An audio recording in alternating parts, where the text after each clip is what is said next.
ऐसा क्यों होता है कि एक बच्चा एग्जाम में 100% गुण लेकर आता है, वहीं दूसरा बच्चा केवल 30-35 गुणों से पास होता है। एक बच्चा पढ़ लिख कर डॉक्टर बनता है, वहीं दूसरा पढ़ाई पूरी नहीं करता। दोस्तों, स्कूल में पेरेंट टीचर मीटिंग होती है, जहां स्टूडेंट के, छात्र के माता पिता को पाठशाला बुलाया जाता है। माता पिता और छात्र के अध्यापक या शिक्षक, इनके बीच चर्चा होती है। छात्र के सर्वांगीण विकास के बारे में, उसकी आकलन शक्ति के बारे में, उसके व्यवहार के बारे में ये चर्चा होती है। बच्चे के शिक्षा में घर और पाठशाला दोनों का सहयोग अपेक्षित होता है। तो पारदर्शी स्वरूप से बच्चे की जरूरतें, उसकी चुनौतियां, उसके समझने की क्षमता को लेकर ये चर्चा होती है। तो वास्तविक रूप से माता पिता के लिए पेरेंट टीचर मीटिंग को जाना एक उत्साहपूर्ण घटना होनी चाहिए। लेकिन कई ऐसे माता पिता हैं, पेरेंट्स हैं, जो पेरेंट टीचर मीटिंग को जाने से कतराते हैं। क्यों? क्योंकि हर वक्त शिक्षक यही उनसे कहता है कि आपका बच्चा पढ़ता नहीं, आपके बच्चे का पढ़ाई लिखाई में ध्यान नहीं होता, वो खेल कूद में अच्छा है लेकिन पढ़ता नहीं, उसकी एकाग्रता कम है, आकलन शक्ति कमजोर है। और यहाँ माता पिता परेशान हो जाते हैं कि अपने बच्चे को कैसे पढ़ाएं। उनकी भी कुछ अपेक्षाएं होती हैं कि अपना बच्चा पढ़ लिख कर डॉक्टर बने, IAS, IPS अफसर बने, लॉयर बने या इंजीनियर बने। लेकिन मजाल है कि वो बच्चा किताब उठाकर पढ़े। ऐसा क्यों होता है कि एक बच्चा पढ़ लिख कर उच्च शिक्षित होता है तो वहीं दूसरा बच्चा पढ़ाई में बिल्कुल कमजोर होता है? क्या अंक ज्योतिष इसमें कुछ सहायता कर सकता है? जी हाँ, अंक ज्योतिष से हम पता कर सकते हैं कि क्या कुछ ऐसे योग हैं जो उच्च शिक्षा को दर्शाते हैं। क्या ऐसे कुछ नंबर्स हैं जिनके ना होने से बच्चा पढ़ाई में कमजोर रहता है। हेलो फ्रेंड्स, मैं हूं पद्मजा, आपकी न्यूमरोलॉजी कोच। आप सभी का आपके अपने चैनल संख्या सिद्धि पर स्वागत है। जन्म से ही अंक हमसे जुड़ जाते हैं। हमारी जन्म तिथि हमारे जीवन का पूरा लेखा जोखा समेटे हुए है। ये अंक हमारे जीवन की दिशा, लाइफ पाथ, हमारा भविष्य दर्शाते हैं। हमारी शिक्षा, शैक्षणिक योग्यता को भी ये अंक उजागर करते हैं। तो चलिए आज देखते हैं कि वो कौन से नंबर्स हैं, वो कौन से योग हैं जो उच्च शिक्षा को दर्शाते हैं। कौन से नंबर्स का बर्थ चार्ट में ना होना बच्चे को पढ़ाई में कमजोर बना देता है। डेट ऑफ बर्थ से लोशु ग्रिड बनाना तो अब आप सबको आता है। तो अपने बच्चे की डेट ऑफ बर्थ लिखिए और उसके नीचे उसका लोशु ग्रिड बनाइए। अब इस लोशु ग्रिड में देखिए कि क्या ये दो नंबर्स आपके बच्चे के लोशु ग्रिड में है या नहीं।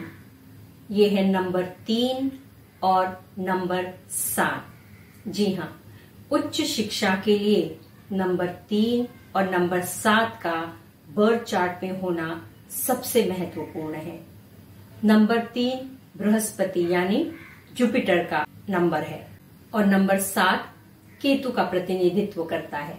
बृहस्पति है ज्ञान यानी नॉलेज और केतु है विजडम, नॉलेज और विजडम। उच्च शिक्षा के लिए नंबर 3 और नंबर 7 बेहद महत्वपूर्ण है। बृहस्पति बच्चे को सकारात्मकता, शिक्षा लेने की ऊर्जा और मेहनत करने की ताकत देता है। शिक्षा से उस विषय का ज्ञान प्राप्त कराता है और केतु बच्चे को उस विषय पर प्रभुत्व दिलाता है, मास्टरी दिलाता है, विजडम देता है। उच्च शिक्षा के लिए केवल उस विषय का ज्ञान होना काफी नहीं, बल्कि उस विषय पर प्रभुत्व होना बेहद जरूरी है।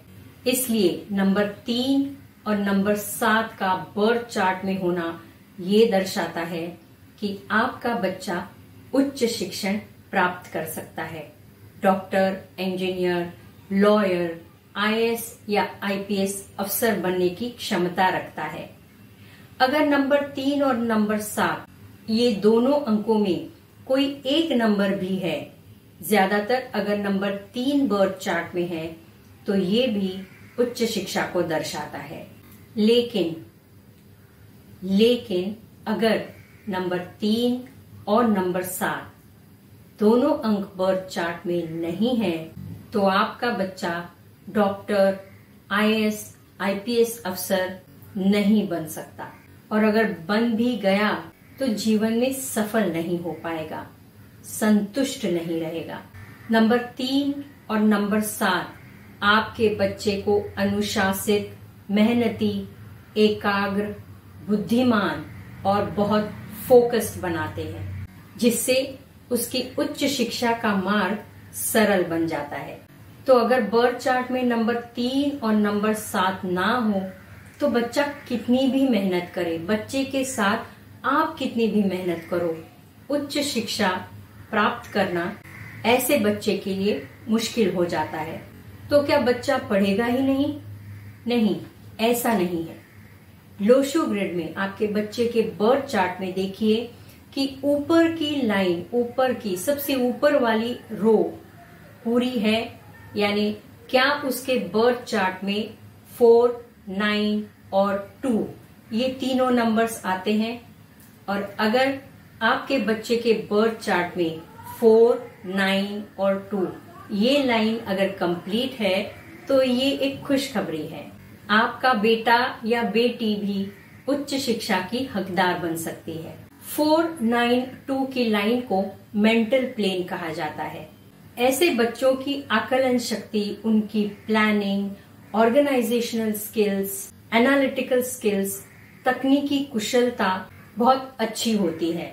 तो ये बच्चे इंजीनियरिंग में पदवी ले सकते हैं। हालांकि अंक ज्योतिष और एजुकेशन यानी शिक्षण ये एक काफी गहन, लंबा विषय है, विस्तृत विषय है। लेकिन जैसे हमने देखा कि नंबर 3 और नंबर 7 का होना या नंबर 4, 9, 2 की लाइन कंप्लीट होना उच्च शिक्षा को दर्शाते हैं। जिनके बर्थ चार्ट में, जिनके लोशो ग्रिड में ये नंबर्स नहीं है या मिसिंग है, उन्हें मायूस होने की जरूरत नहीं। दोस्तों, शिक्षण पद्धति या एजुकेशन 2 प्रकार के होते हैं। एक फॉर्मल होता है और दूसरा इनफॉर्मल एजुकेशन। फॉर्मल यानी औपचारिक शिक्षण पद्धति यानी पाठशाला की शिक्षण पद्धति से की जाने वाली, यानी किताबों से की जाने वाली पढ़ाई लिखाई होती है। लेकिन इनफॉर्मल एजुकेशन या अनौपचारिक शिक्षण पद्धति भाषा, तकनीकी कुशलता, फील्ड वर्क, इस पे ज्यादा फोकस करती है। और इनफॉर्मल एजुकेशन से भी बच्चे का सर्वांगीण विकास होता है और बच्चा सफलता प्राप्त कर सकता है। जीवन में सफल होने के लिए या सेटिस्फैक्शन या आत्मसंतुष्टि के लिए एजुकेशन फॉर्मल हो या इनफॉर्मल हो कोई मायने नहीं रखता। तो अगर आपके बच्चे के बर्थ चार्ट में फॉर्मल एजुकेशन के अंक ना हो, ये योग ना हो, तो मायूस होने की जरूरत नहीं है। अंक ज्योतिष के मदद से हम आपके बच्चे का लाइफ पाथ, उसका शिक्षण निश्चित रूप से बता सकते हैं। अगर आप इस विषय पर हमसे सलाह चाहते हैं तो नीचे दिए गए नंबर पर हमसे जरूर कांटेक्ट करें। अगर आप मेरे चैनल पर नए हैं तो चैनल को सब्सक्राइब कीजिए और बेल आइकन भी हिट कीजिए ताकि ऐसी इंटरेस्टिंग वीडियोस की आपको नोटिफिकेशन मिलती रहे। इस वीडियो को ज्यादा से ज्यादा शेयर कीजिए ताकि जिन्हें अपने बच्चे के शिक्षा के बारे में कोई समाधान चाहिए तो उनकी हम सहायता कर पाएं। Thank you and stay blessed.